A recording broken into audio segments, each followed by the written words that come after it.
कर प्रभो आदिनाथ मुनिनाथ, आदि व्याधि अगमग मिटे, तुम पद में मम मान। चरण शरण है आपके, तारण तरण जियाय, भवदधि तट तक ले चलो, करुणा कर जिनराज। बोली मंडी बामोरा के बड़े बाबा आदिम तीर्थंकर आदिनाथ भगवान की। मूल नाइट 1008 श्री चंदा प्रभु भगवान की। परम उपकारी संत श्रोमणी आचार्य गुरुवर विद्यासागर जी महामुनिराज की। परम पूज्य मुनि श्री 108 दुर्लभ सागर जी महाराज की। पूज्य मुनि श्री 108 निरंजन सागर जी महाराज की। एक प्रश्न के माध्यम से आज की बात प्रारंभ करता हूँ। आप लोग मानते हैं कि आग जलाती है। आग जो होती है वो जलाती है, सबको जलाती है आग। तो आग जलाती है तो कहीं पर भी रहे सब जगह जलाएगी। मंडी बामोरा में है तो जलाएगी, और इससे बाहर है तो जलाएगी। भारत में है तो जलाएगी, भारत से बाहर है तो जलाएगी। बड़ा है तो भी जलाएगी, छोटा है तो भी जलाएगी, बूढ़ा है तो भी जलाएगी, जवान है तो भी जलाएगी। वहाँ स्त्री पुरुष का भी कोई भेद नहीं है।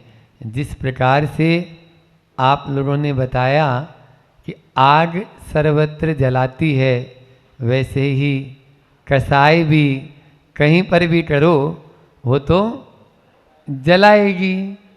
इसलिए चाहे छोटे हों, चाहे बड़े हों, चाहे ज्ञानी हों, चाहे बुद्धू हो, चाहे मूर्ख हों, चाहे कोई भी हो, कसाई यदि करेंगे तो जलेंगे, कसाई नहीं करेंगे तो जिएंगे और तर जाएंगे।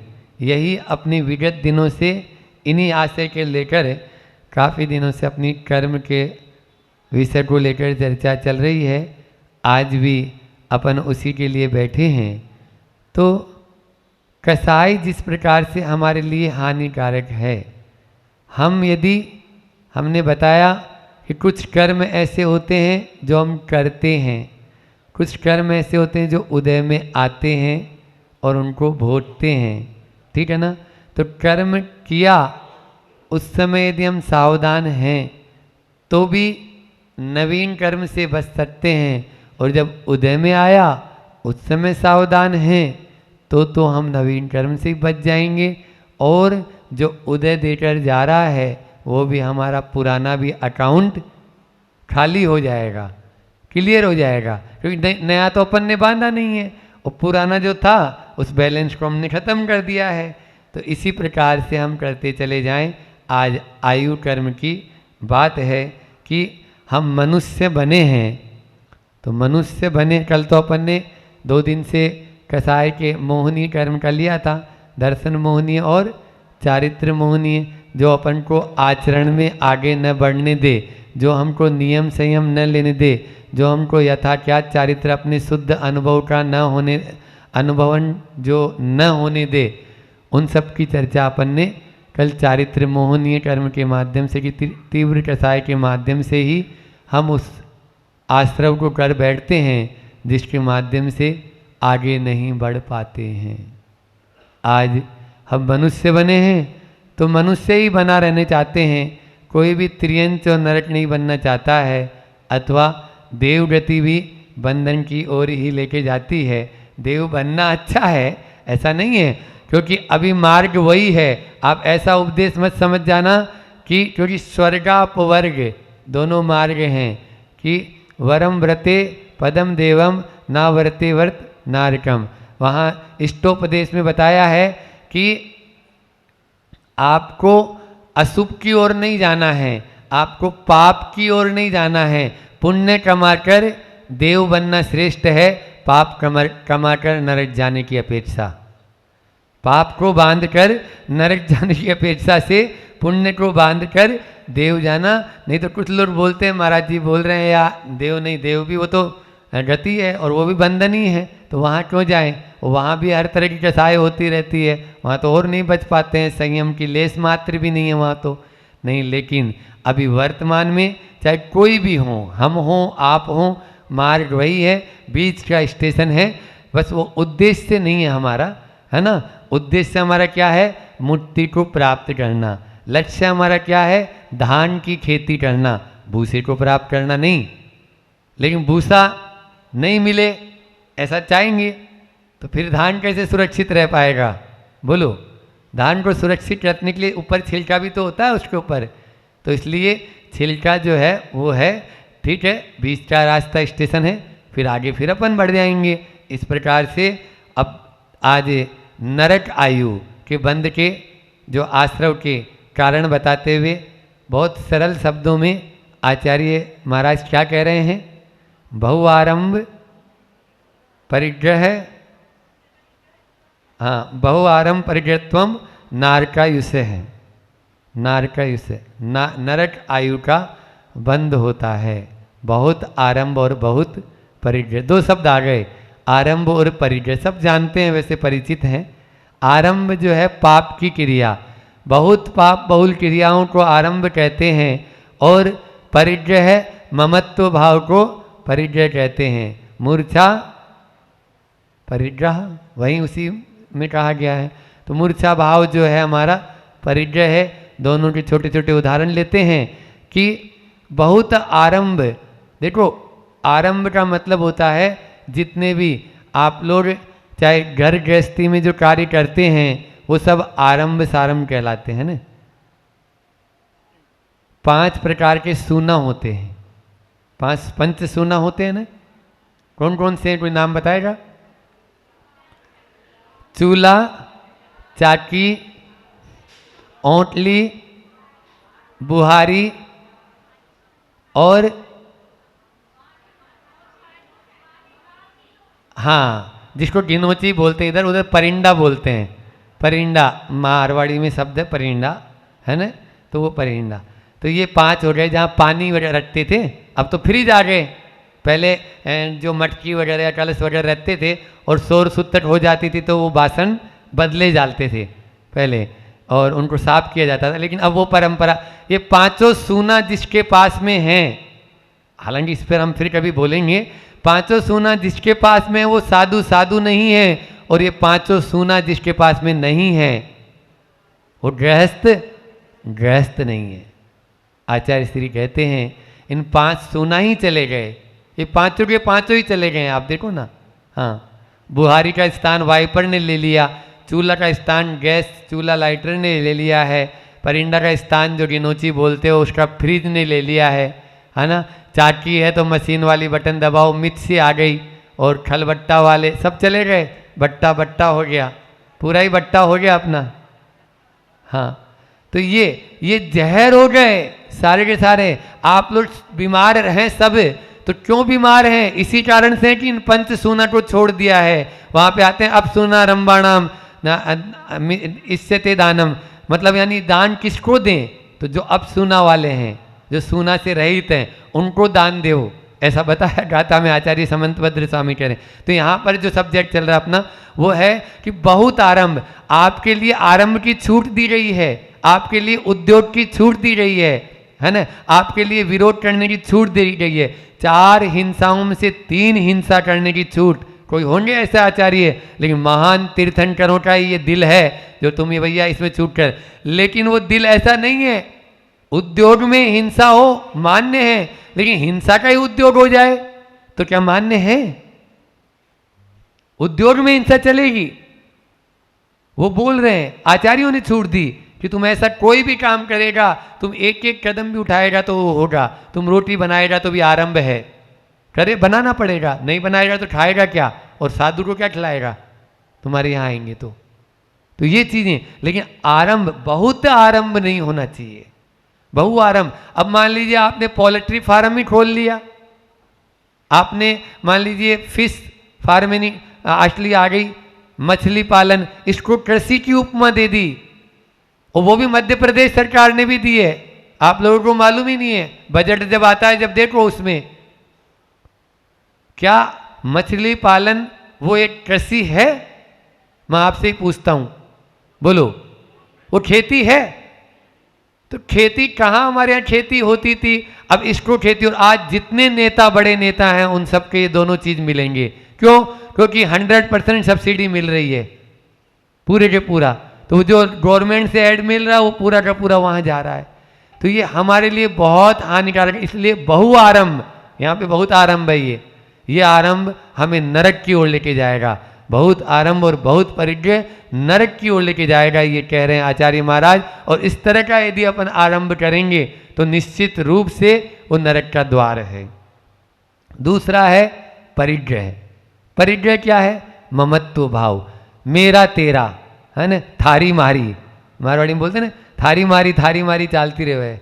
तो वो नहीं, ये तेरा, ये मेरा, ये ऐसा है, ये उसका है, ये मेरा रहेगा, इधर ये मत रखो, ये मत करो। तो ये सब क्या है? हाँ, ये तो सब यानी छीना झपटी वाला काम है। छीना झपटी वहीं होती है। तो पहले यहाँ प्रैक्टिस कर रहा है, फिर वहाँ जाके प्रैक्टिस मतलब यानी और प्रायोगिक रूप में आ जाएगा। अभी यहाँ अभ्यास रूप में है, वहाँ प्रयोग करेगा।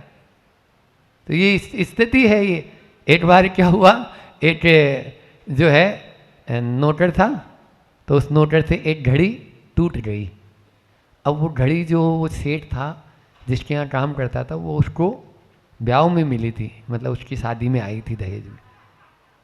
ब्याह मतलब वो मतलब मारवाड़ी शब्द है, शादी, विवाह में। तो विवाह में वो जो है मिली थी, तो वो विवाह में मिली तो उसके प्रति थोड़ा सा आकर्षण था। अब वो भी डर रहा है, बिल्कुल दुखी है कि अब तो सेठ जी डांटेंगे और तनख्वाह भी अपनी काट लेंगे। तो लेकिन सेठ जी ने बोला नहीं कोई बात नहीं, टूट रही तो कोई बात नहीं है, घबराओ नहीं तुम, अब टूट रही टूट जाती है, टूटने के लिए ही होती है, हो गई। ऐसा उनका था। तो वो थोड़ा शांत हो गया, दुख थोड़ा कम तो हुआ, लेकिन तुरंत ही सेठ जी बोलते हैं लेकिन कल ही मेरा विचार आया था कि इस घड़ी को मैं तुम्हें दे दूं, इस घड़ी को मैं तुम्हें दे दूंगा। अब उसको जो है क्या हो गया, दुख होना शुरू हो गया। अभी तक तो वो दुखी था कि सेठ जी तनख्वाह काट लेंगे, मेरी पगार काट लेंगे, तो दुखी था। और अब दुखी क्यों है? अरे वो घड़ी नहीं टूटती तो अच्छा था, हमें मिल जाती। ये होता है कि नहीं होता? ये है मूर्छा, ये है मूर्छा। देखो अब वो बहुत दुखी हो रहा है, पहले नहीं था। पहले टूट गई तो पहले दुखी इसलिए था कि पगार जो है मेरी काट लेंगे, लेकिन उतना दुख नहीं था जितना। तो ये हमारे साथ में भी होता है। जब तक उसमें मूर्छा भाव ममत्व भाव नहीं आता है तब तक हमें कोई मतलब नहीं रहता है। और जैसे ही मतलब हो जाता है तुरंत हमारे अंदर में परिणाम कसाय के आ जाते हैं, तुरंत ही उसके प्रति लोभ जागृत हो जाता है, तुरंत ही हमारे दुखी होना शुरू हो जाता है। इसलिए कभी भी इन चीज़ों से अपन को बचना है, दुख से बचना है या नरक जाने से बचना है। तो इसलिए परिग्रह है, कम परिग्रह रखो और कम आरंभ रखो, है ना। कम आरंभ रखेंगे करेंगे तो भी आप नरक से बच सकते हैं। और कोई फार्मूला नहीं है, यहाँ फार्मूला सीधा सीधा बता रखा है, कोई उसमें टेढ़ा मेढ़ी चाल नहीं है कि आप परिग्रह अपना जितना है उसको कम करते चले जाएं।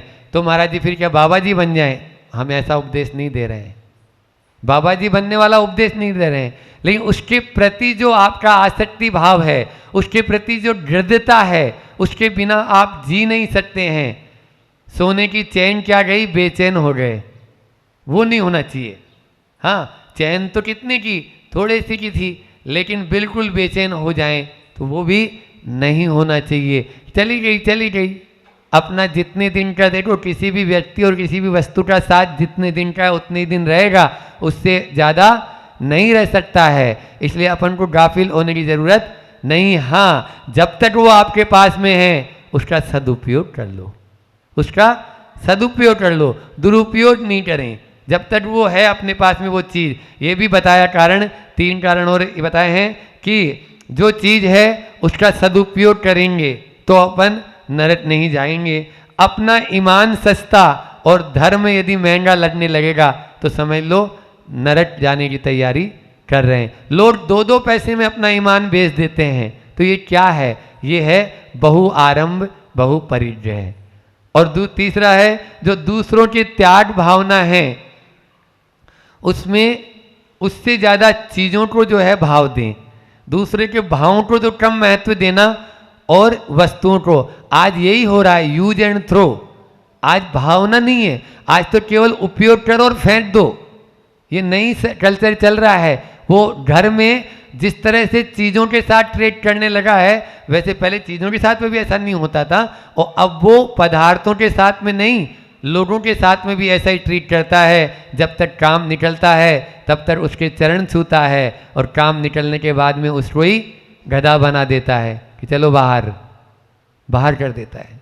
क्या है ये यूज एंड थ्रो की कल्चर हमारे यहाँ की नहीं है। इसलिए यदि नरक जाने से बचना है तो हमें भावों के साथ में जो अपने जो जीव के परिणाम है, जीव जो है भाव है जिसमें चेतना शक्ति है, उसके प्रति संवेदनशील होना पड़ेगा, न कि जो निर्जीव है उसके प्रति। हम उसके चक्कर में ज़्यादा भाव दे देते हैं। आप देख लीजिए परिणाम, भाई भाई में लड़ाई हो गई, बंटवारा होना है, तो अब वो पदार्थ की ओर ही देखेगा, वो उस ओर नहीं जाएगा कि नहीं उसको आवश्यकता है। यदि उसके पास चला भी जाए तो अपने भाई के पास में ही तो है भैया, और कहीं थोड़ी जा रहा है, वो भी तो अपना ही ब्लड है। जिन माता पिता से वो उत्पन्न हुए हैं उनसे अपन उत्पन्न हुए हैं। यदि इस तरह की भावना रखें तो निश्चित रूप से आप पदार्थ से ज़्यादा उस परमार्थ को महत्व देंगे। आप उस और अर्थ से ज़्यादा आप उस जीव को महत्व, उसकी ओर संवेदना आपकी जाएगी। इसलिए इनसे बचना है। कुछ और कारण आचार्यों ने बताया है कि अपने को उच्च और दूसरों को तुच्छ समझे, नरक जाने का फार्मूला। पत्थर के समान जिसका दिल हो, पिघले ही नहीं दूसरों के दुख में, ये भी नरक आयु का आश्रय का कारण बताया। दया से शून्य होना, ये भी नरक आयु के आश्रय का कारण है। साधु जन और त्यागी व्रती हैं, इनके बीच में फूट डाल देना नरक आयु का कारण बताया है। हम शॉर्ट में चल रहे हैं, समय अपनी सीमा से हो रहा है इसलिए, नहीं तो इनके बारे में एक एक उदाहरण और बता देते आप लोगों को। मरते समय अति संश्लेषित परिणाम होना, ये भी नरक आयु के आश्रय के कारण बताए हैं। अलग अलग ग्रंथों में अलग अलग यानी जो है आचार्यों ने अलग अलग कारण उनको बताया। कुल मिला के जो हमारे लिए अहित है, हमारे लिए सब जानते हैं, ज़्यादा पढ़ाने की जरूरत नहीं, छोटा बच्चा भी जानता है। जो हमारे लिए बुरा है वो कहाँ लेके जाएगा? नरक की ओर। और जो अच्छा कारण है, जो अच्छे उपाय हैं, वो हमें स्वर्ग या मनुष्य गति की ओर लेके जाएंगे। इसलिए बुरे से बचें, बुराई से बचें, ठीक है ना। और तभी हम, और वो कब हो पाएगा? जब अच्छाई की ओर अग्रसर होंगे। आचार्य श्री का हाइकू लेकर मैं अपनी वाणी को विराम दूंगा कि आचार्य श्री के आज के इस परिप्रेक्ष्य में 2 हाइकू एक साथ हैं, है ना। संग्रह कहाँ? वस्तु विनिमय में। संग्रह कहाँ? वस्तु विनिमय में मूर्छा घटती, और सगा हो दगा अर्थ विनिमय में मूर्छा बढ़ती। मूर्छा बढ़ती है, जहाँ धन की बात आती है वहाँ मूर्छा बढ़ती है, वहाँ अपना भी पराया हो जाता है, सगा भी दगा कर लेता है, और संग्रह नहीं होता है जहाँ वस्तु विनिमय होता था। पहले क्या होता था? भैया तुम्हारे पास में गेहूं है, मेरे खेत में चना है, तुम चना ले ले, मुझे गेहूं दे दे, तुम्हारे यहाँ भी हो जाएगा, मेरे यहाँ भी रोटी, चना की सब्जी बन जाएगी, गेहूं की रोटी बन जाएगी। वो भी रोटी और सब्जी दोनों हो गई, इधर भी रोटी सब्जी दोनों हो गई। अब क्या हो गया? अब अर्थ की ओर आ गए। हालांकि मोदी जी कैशलेस में चल तो रहे हैं, लेकिन वो वाला कैशलेस दूसरा है। ये कैशलेस हमारे जो आचार्यों ने दिया है, या आचार्य श्री जी ने जो ये हाइकू बनाया है, वो कैशलेस दूसरा है। ये तो अर्थ की ओर ही बात है, बस वो अर्थ बाजार में ना आके बैंक के माध्यम से ही ट्रांजैक्शन हो जाए, ऐसा वो किया गया है। लेकिन यहाँ पर अर्थ विनिमय जो ये पैसा है, इसके ऊपर फिर कभी चर्चा करेंगे। अभी तो समय अपना हो चुका है। बोलिए अहिंसा परमो धर्म की, आचार्य गुरुवर विद्यासागर जी महामुनि राज की। कषाय पर चर्चा चल रही है और कल अपना कौन सा वक्तव्य था? छठवां प्रवचन था कषाय के ऊपर, कषाय अर्थात क्रोध के ऊपर। और क्रोध में कल प्रमुख बिंदुओं का अपन पुनः एक बार दोहरा लें। कल अपन ने क्या प्रमुख बिंदु लिए थे क्रोध के ऊपर? मैं को प्रधानता देने की बात नहीं, और मैं को हो रही जो संज्ञानता है, मतलब मैं की जो उपेक्षा हो रही है, उस संज्ञान को हमारे मन में रखने की हमें वृत्ति को छोड़ना होगा। पहली बात इस पे बोली थी। फिर दूसरा जोड़ दिया था हमने, मेरा सोचा होना ही चाहिए, मैंने जो सोचा है वो होना ही चाहिए, ये वृत्ति भी हमारे मन से हमें निकालनी है। फिर तीसरी बात बोली थी कि किसी से गलती हो जाए कोई बात नहीं, उसकी आप सजा देने की छूट है गलती के बाद, परंतु उसके प्रति देश भाव को छोड़ना है। एक बार गलती हो गई, सजा दे दी, लेकिन देश भाव को आप छोड़ो। फिर कहा था किसी से गलती हो जाए सबक सिखा भी दो, लेकिन क्या मत रखो उसके साथ? उपेक्षा भाव। उपेक्षा भाव को छोड़ दो। वो उपेक्षा भाव और क्रोध को उत्पन्न करेगा और द्वेष को उत्पन्न करेगा। फिर हमने कहा था आपसे कि आप चाहते हैं, नहीं चाहते हैं, फिर भी क्रोध आ जाता है। अब आ जाता है तो उन चार आ गया, उस समय चार विशेष तत्व आपके लिए दिए थे कि जिस व्यक्ति पर तुम्हें गुस्सा आया है उस व्यक्ति पर ही गुस्सा उतारो, उसका गुस्सा दूसरे पर नहीं उतारो। एक चीज बोली थी। फिर दूसरी बात बोली थी, जिस कारण से तुम्हें गुस्सा आया है अब वो कारण ही समाप्त हो गया है, अब बाद में जब वो कारण ही समाप्त हो गया तो उस गुस्से को वहीं समाप्त कर दो, आगे तक उस गुस्से को मत लेके जाओ। फिर तीसरी बात बोली थी कि जिस स्थान पर गुस्सा आया है अब उस स्थान पर ही रखो ना, ऑफिस का गुस्सा ऑफिस में ही रखो ना, अस्पताल का डॉक्टर साहब गुस्सा अस्पताल में ही रखना, घर पर मत ले जाना, ठीक है ना? तो वहीं रखो ना, आप घर क्यों ले जा रहे हो? आप घर वालों पर नहीं करना।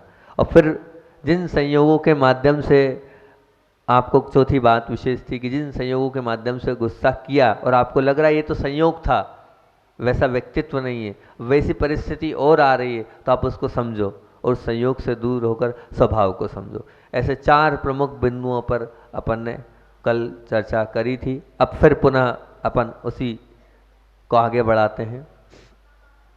क्रोध के ऊपर ही चर्चा लगातार चल रही है। जंगल के कोने में प्रज्वलित हुई अग्नि, वो चिंगारी यदि आगे ना बढ़े तो वो अपने आप बुझ जाती है। बुझती है कि नहीं? वो छोटी सी चिंगारी है, अगर वहीं रह जाएगी तो वो आगे नहीं बढ़ेगी, तो वहीं बुझ जाएगी, अपना अस्तित्व वहीं खत्म समाप्त कर दो। बस इसी प्रकार आपके मन में पैदा हुआ जो छोटा सा आवेश का कण है, अगर वो आवेश का कण आपने इन बातों से दबा दिया तो ये मान के चलना कि आप क्रोध रूपी जो अग्नि है जो सबको जलाने वाली है वो वहीं के वहीं शांत हो जाएगी। बड़ी सहजता से वो उसको बल ही नहीं मिलेगा और वो आगे ही नहीं बढ़ेगी। तो वो चिंगारी जब आगे नहीं बढ़ती है तो वहीं पर समाप्त हो जाती है, उसका बल वहीं टूट जाता है, तो वो जंगल को नहीं जलाती है, वो सर्वनाश नहीं करती। ऐसे ही क्रोध हमारे अंदर भरा है। क्यों? क्योंकि आप अगर चतुर्गुण स्थानवर्ती हैं तो आपके साथ तीन चौकड़ियों का सहारा है। कौन कौन से तीन चौकड़ी? अप्रत्याख्यान, प्रत्याख्यान, संजलन। ये जब 12 कषाय आपके साथ हैं तो 12 कषाय में क्रोध भी है और क्रोध का जोर आपके पास है, तो वो क्रोध तो रहेगा ही रहेगा। चिंगारी है, लेकिन उस चिंगारी को आप अग्नि में मत प्रज्वलित होने दो। उस चिंगारी को आप अच्छे से समीचीन भावों के साथ उसको दबाने का प्रयास करोगे तो बहुत अच्छा है। नहीं फिर भी हो जाता है महाराज जी, क्या करें? हो तो जाता है। क्या इसकी आधारशिला क्या है? इसका कारण क्या है कि क्रोध आ जाता है? तो क्रोध की आधारशिला एक चीज हैगी, उसको हम समझ लें। अगर उस चीज को समझ ली और तो हो सकता है हम समझें क्रोध की आधारशिला, क्रोध का बीज, क्रोध का सब कुछ कहना चाहिए नींव किसके ऊपर आधारित है? अधीरता पर। काय पर? अधीरता पर। अधीरता मतलब क्या? जहां अधीरता है, मतलब अधीरता मतलब थोड़ा सा कुछ प्रतिकूल बात का प्रतिभाव हुआ नहीं और आप उसमें बिल्कुल जल्दबाजी कर जाते हैं, और जल्दबाजी आता है फिर क्या होता है? वो क्रोध में बदल जाता है। आप अधीर बने। अधीर बनना है कि धीर बनना है? हैं? धीर बनना है। तो ये अधीरता क्या करा रही है? ये अधीरता ही आपके क्रोध को उत्पन्न करा रही है, और उसी के कारण आपकी वाणी में भी उसका पूरा पूरा प्रभाव पड़ता है, वचनों पर भी उस अधीरता का प्रभाव पड़ता है। कैसे कैसे पड़ता है? एक बहुत अच्छी बात लिखी थी, बेसुरा गाने वाले एवं रूखा बोलने वाले की सभा को विफल करने के लिए किसी दुश्मन की आवश्यकता नहीं है। बेसुरा गाने वाले, जो गायक है वो बेसुरा गा रहा है, अपने आप पब्लिक उठ के चली जाएगी। अब वो गाई ऐसा रहा है, कौन सुनेगा उसको भैया। और रूखा बोलने वाला, अगर कोई रूखा बोलने वाला है ना, उस रूखा बोलने वाले की सभा में भी अब वो इस प्रकार से वचन बोल रहा है, तो कौन बैठेगा उसकी बात को सुनने। वो धीरे धीरे सब लोग कम हो जाएंगे और आने वाले समय में नहीं आएंगे। बस यही बात है, आप दुश्मन की आवश्यकता नहीं है उसको। इसी प्रकार से आप रूखा बोल रहे हैं और बेसुरा बोल रहे हैं, तो समझना ये रूखा और बेसुरापन कब आएगा? जब आपकी वाणी में अधीरता होगी। जहाँ अधीर हैं आप, थोड़ी सी बात आपको सुनने को मिले नहीं और बस आपकी वाणी में वह अधीरता आएगी। वह अधीरता के कारण आपके अंदर क्या होगा? बेसुरापना भी आएगा और क्या होगा? कर्कशता भी आएगी, जिससे अपने आप आपसे लोग दूर भागते चले जाएंगे। एक बहुत अच्छी बात है, आपने अस्थिर पानी को देखा है ना? अस्थिर पानी को देखा है, तो वो जो अस्थिर पानी होता है, मतलब कचरे से युक्त पानी, तो आप देखते हो कचरे से युक्त पानी को अस्थिर होने के कारण उसका जो कचरा है ऊपर नीचे हो जाता है, तो आपको लगता है कि पानी गंदा है, आपको लगता है वो पानी गंदा हैगा। लेकिन जहाँ उस पानी को आपने स्थिर किया घंटे, 2 घंटे, 4 घंटे के लिए, तो क्या होता होगा? वो मेल कहाँ है? नीचे बैठ जाता है। और ऊपर का जो पानी है वो कैसा है? स्वच्छ है, साफ है, वो दिखता है आपको। अब आपको वो जो पानी था ना पहले, उसको ग्रहण करने की इच्छा नहीं थी, लेकिन वही पानी है, पर क्या हो गया? स्थिर हो गया, विराम ले लिया, ठंडा पड़ गया, 2 घंटे के लिए आप रखा, अब वही पानी आप पी रहे हो। अरे वही तो पानी है भैया जो 2 घंटे पहले था। नहीं, वो अस्थिर था, उसमें कचरा साफ साफ दिख रहा था, गंदगी दिख रही थी, लेकिन अभी इसमें नहीं दिख रही है, हम उसको सेवन कर लेते हैं। अब मान लीजिए आप पानी उछल रहा है और पानी की वो आवाज़ आपको परेशान कर रही है, परंतु जहाँ उसका पानी का उछलना बंद हुआ, शांत हुआ, तो आप बोलते बहुत अच्छा लग रहा है, शांत है, ये आवाज़ें नहीं आ रही है। संक्षेप से अगर हम कहें तो यही बात, जैसा पानी हमें स्वच्छ ही चाहिए, पानी की हमें आवाज़ नहीं चाहिए, शांत ही चाहिए। अब देखना जब बरसात आती होगी तो तेज़ तेज़ आवाज़ आती है, खूब तेज़ से, तो आपके तो नहीं आ रहा महाराज जी आपका प्रवचन सुनने में नहीं आ रहा है। एक बार की बात है कि आचार्य भगवंत अमरकंटक की बात है कि प्रवचन दोपहर की क्लास चल रही थी, तो दोपहर की क्लास चल रही थी, इतनी तेज़ तेज़ तेज़ तेज़ तेज़ पानी आया। अब पानी में आचार्य श्री बोल भी रहे थे, पर अच्छे से समझ नहीं आता। आचार्य श्री जितनी देर पानी रहा उतनी देर आंख बंद करके बैठे रहे। तो बाद में आचार्य श्री से पूछा, आचार्य श्री जी आप पानी आ रहा था, बिल्कुल एकदम इतनी देर तक मौन रहे, तो उन्होंने कहा देखो ऐसा है, आगम में कहा है धीरे बोलो, मीठा बोलो और शुद्ध बोलो। अब हमारी उस समय ये हमारी क्या है? ये हमारी वचन गुप्ती का वचन है, हम कैसे बोलना है? हित में प्रियो, धीरे बोलना है। अब मैं खूब तेज तेज चिल्लाता तब आप सुन पाते, और वो आप सुन पाते तब जब मैं तेज बोलता, इसके बिना सुन नहीं पा रहे थे आप, इसलिए मैं शांत हो गया। भैया पानी बंद हो जाए तब मैं बोलूँ। पानी बंद हुआ, आवाज़ थोड़ी कम हुई, तब मैंने बोला। तो आवाज़ सबको पसंद नहीं है, ठीक है ना? तो इसी प्रकार से आज हमारे कान के डॉक्टर आए हुए हैं भाग्योदय से, है ना? अंकुर भैया लाए हमारे ब्रह्मचारी जी, जब बोल देते तब हमारे अंकुर भैया सेवा के लिए हाजिर हो जाते हैं। तो अब वो जो आवाज़ थी, अब आवाज़ शांत तो होगी, तो आपको पानी भी कैसा चाहिए? स्वच्छ चाहिए, ठीक, और उसके साथ साथ शांत भी चाहिए। उसी प्रकार जब भी आपको ऐसे मौके मिले उस समय आपको क्या करना है? अपने मन को स्थित करना है। जैसे पानी को आपने शांत किया, ऐसे ही पानी आपको स्वच्छ चाहिए। ऐसे अगर आप चाहते हो कि हमारा मन स्वच्छ हो, तो अगर आपको मिल रहा है ऐसा निमित्त क्रोध का, तो आप उस वक्त शांत हो जाओ। जहाँ आप शांत होगे ना, वहाँ आप अपने आप स्वच्छ हो जाओगे। कुछ खराब हो जाए तो बस थोड़े समय के लिए आप रुक जाओ, एकदम नहीं बोलो आप। जहाँ एकदम आपने प्रतिक्रिया व्यक्त करी, वहाँ बस फिर तो द्वंद्व होगा ही होगा। मन हम ये नहीं बोल रहे कि परिस्थिति बदलेगी, हम प्रयत्न करने का भी नहीं बोल रहे परिस्थिति मत बदलो, लेकिन ध्यान रखना परिस्थिति बदले या ना बदले, पर आपका मन खराब नहीं होगा। आप अपने मन की शांति को बचा पाओगे, आप अपने मन पर बिल्कुल नियंत्रित रख पाओगे। कब? जब आप अधीरता छोड़ोगे और धीरता लाओगे। तुरंत नहीं, समझो क्या हुआ है, कैसे हुआ है, क्यों सामने वाला बोल रहा है, क्यों सामने वाले ऐसे निमित्त को इकट्ठा कर रहा है। आपको उस वक्त क्या करना पड़ेगा, अधीरता को छोड़ना पड़ेगा और अपने अंदर धीरता को लाना होगा। आप क्रोध से बचना चाहते हो तो अधीरता को अपने जीवन में से निकाल कर बाहर करना होगा और धीरता को अपने जीवन में स्थान देना होगा, तो अपने आप आपका गुस्सा शांत होता चला जाएगा। निमित्त मिलते हैं, सभी को मिलते हैं, चाहे वो आप हो चाहे हम हैं, हमेशा निमित्त मिलते हैं, पर उन निमित्तों के साथ समझौता हमें करना पड़ेगा धीरता के साथ, तब हम आगे बढ़ पाएंगे। वातावरण सुधरे या ना सुधरे ध्यान रखना, लेकिन आपका मन तो उस धीरता गुण के साथ शांत रहेगा। मैं ये नहीं बोल रहा हूँ कि सामने वाले ने क्रोध किया है तो वो आपकी धीरता से उसका क्रोध शांत हो जाए, नहीं, उसका कुछ शांत हो या ना हो, लेकिन आपका मन हमेशा शुद्ध बना रहेगा। दूसरी बात, एक बात हमेशा याद रखना कि जब भी आप ये जो बहसबाजी करते हो, इस बहसबाजी से गर्मी पैदा होती है। क्या पैदा होती है, गर्मी। अब ये जो गर्मी पैदा होती है ना, वो गर्मी पैदा होती, प्रकाश नहीं देती है। जैसे मान लो सूर्य है, सूर्य की गर्मी है, तो सूर्य की गर्मी से क्या होता है, बहुत बड़ा फायदा ये होता है कि वो प्रकाश भी देता है।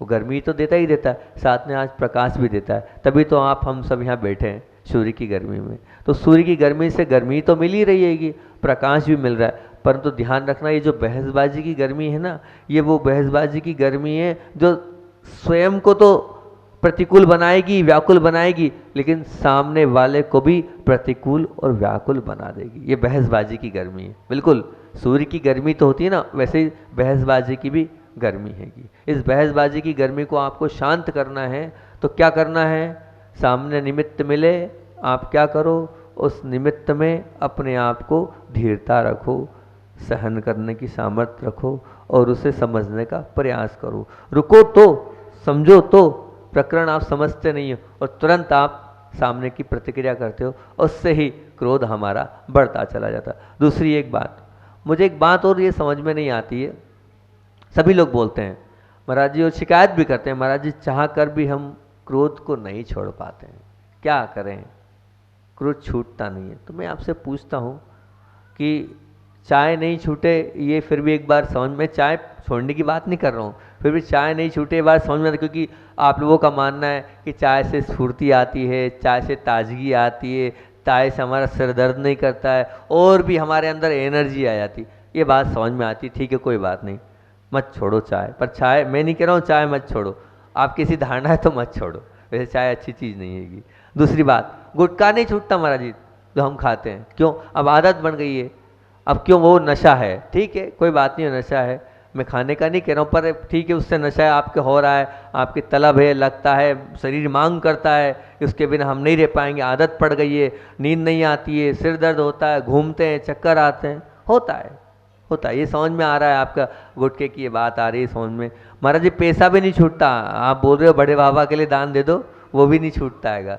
हाँ ये भी समझ में आता है, पैसा जरूरी है क्योंकि भविष्य की चिंता, आपको आगे की चिंता, बच्चों की चिंता, सबकी चिंता है और आगे की सुख सुविधा उस पैसे से मिलेगी, इसलिए आपको आगे की सुख सुविधा की चिंता है, बड़े बाबा की कोई चिंता नहीं, इसलिए आप बड़े बाबा के लिए देना चाहिए कितना और दे के रहो इतने से, क्षमता तो बहुत है आपकी देने की, लेकिन दे कितना रहो इतना सा, उसके विषय में बहुत कम दे रहे हो आप, ठीक है कोई बात नहीं, आपको आपकी आगे की सुख सुविधा की चिंता है इसलिए आप नहीं दे रहे हो। पर एक बात बताओ, जो क्रोध से मिलता कुछ नहीं है, क्रोध से मिलता कुछ नहीं है, उल्टा बहुत कुछ खोते हो आप क्रोध से, आपका सब कुछ चला जाता है, फिर आप क्रोध क्यों नहीं छोड़ रहे हो। इन चीज़ों से तो मिल रहा है, चाय से आपको स्फूर्ति मिल रही है, वो गुटखा खाने से आपको चक्कर नहीं आ रहे हैं, वो पैसे से आपको आने वाली सुख सुविधाएं मिलेगी, लेकिन क्रोध से क्या मिलेगा, क्रोध क्यों नहीं छोड़ रहे हो आप। अरे क्रोध तो उल्टा ध्यान रखना, आपका सब कुछ चला जाएगा, मतलब क्या चला जाएगा, आपकी शरीर की अस्वस्थता में कारण क्रोध, आपके मन की प्रसन्नता को समाप्त करने वाला क्रोध, आपकी आत्मा की सात्विकता को समाप्त करने वाला क्रोध, इन सबको रफा दफा करने वाला कौन, क्रोध, इन सबको समाप्त करने वाला कौन, क्रोध। फिर भी आप क्रोध को छोड़ने में तैयार नहीं हो, क्यों नहीं हो तैयार बताओ। इतना होने के बाद भी मानो जो है क्रोध छोड़ने के लिए तैयार नहीं है। निमित्त, थोड़ा सा निमित्त मिला नहीं, थोड़ा सी कुछ प्रतिकूलता हुई नहीं, थोड़े से वातावरण में कुछ हुआ नहीं, और आप क्या करते हो, सामने वाले पर हावी हो जाते हो और क्रोध करते हो। तो मैंने ये माना कि आखिर ये क्रोध होता क्यों है, क्या इसका एक कारण और क्या है। तो चिंतन करते करते ये समझा कि क्रोध का जो प्रमुख कारण है ना, वो सही कारण बताऊं, सामने वाले पर धाक जमाना, सामने वाले पर धाक जमाना और अपने अभिमान को पुष्ट करना। मैं तो ये मानता हूँ सामने वाले पर आप धाक जमाना चाहते हो और अपने अभिमान को पुष्ट करना चाहते हो, भले उसके लिए कितना ही नुकसान हो जाए, हमारी शांति समाप्त हो जाए, हमारा स्वयं का कितना ही नुकसान, स्वयं अस्वस्थ हो जाए, सब कुछ हो जाए, परंतु नहीं, हमें तो सामने वाले को अपने अभिमान में उसको नीचे दिखाना है। क्यों? बस मैं कुछ हूँ, मैं कुछ हूँ, ये ऐसा भ्रम क्रोध ने आपको पैदा कर रखा है, और उस भ्रम के पोषण के लिए ही आप सभी क्रोध करते हो। मैं कुछ हूँ, आपका जो क्रोध है वो किस भ्रम को लिए हुए, मैं कुछ हूँ, और वो जो मैं कुछ हूँ वही आपको क्रोध कराता है। जबकि मैं बार बार कह रहा हूँ, ये जो क्रोध है ना, ये आता तो है पर रवाना जब होता है तो बहुत कुछ लेके जाता है। वो आपके पीछे क्या ले जाएगा, वो साथ साथ में आपको वेदना, विलाप और बेर, ये तीन त्रिपुटी को आपको देके जाएगा। किस किस को? वेदना को। देख लेना, जो जो क्रोध करते हैं, क्रोध का अंत वेदना ही होता है, क्रोध का अंत विलाप में ही रहेगा। और क्रोध अगर देके जा रहा है तो बेर को देके जाएगा, सिर्फ बेर के अलावा वो कुछ नहीं लिखेगा। उसके फल वेदना, विलाप और बेर के रूप में त्रिपुटी को वो गिफ्ट में आपको देके ही जाएगा कि भैया मैं जाते जाते ये तीन चीज़ें देके जा रहा हूँ, वेदना, विलाप और बेर। क्रोधी वेदना से पीड़ित ही मिलेगा, देख लेना आप, क्रोधी वेदना से पीड़ित ही मिलेगा, विलाप से त्रस्त ही रहेगा, विलाप से त्रस्त ही रहेगा, और बेर से तो ग्रस्त ही रहेगा। पूरी संभावना है कि क्रोधी वेद से पीड़ित होगा, विलाप से त्रस्त होगा और बेर से ग्रस्त होगा। क्यों होता है? मैं कुछ हूँ, ये बस एक मैं कुछ हूँ यही क्रोध को उत्पन्न करता है। और वो क्रोध तीन चीज़ों को छोड़ के जाता है, तीन तिगड़ी को छोड़ के जाता है, वेदना, विलाप और बेर। इन वेदना विलाप से दूर होना है। और चौथा और अंतिम और प्रमुख पॉइंट वो था, मानी, मायावी और लोभी के चेहरे पर हास्य दिख सकता है, परंतु क्रोधी के चेहरे पर 3 काल में प्रसन्नता, हास्य नहीं दिखेगा।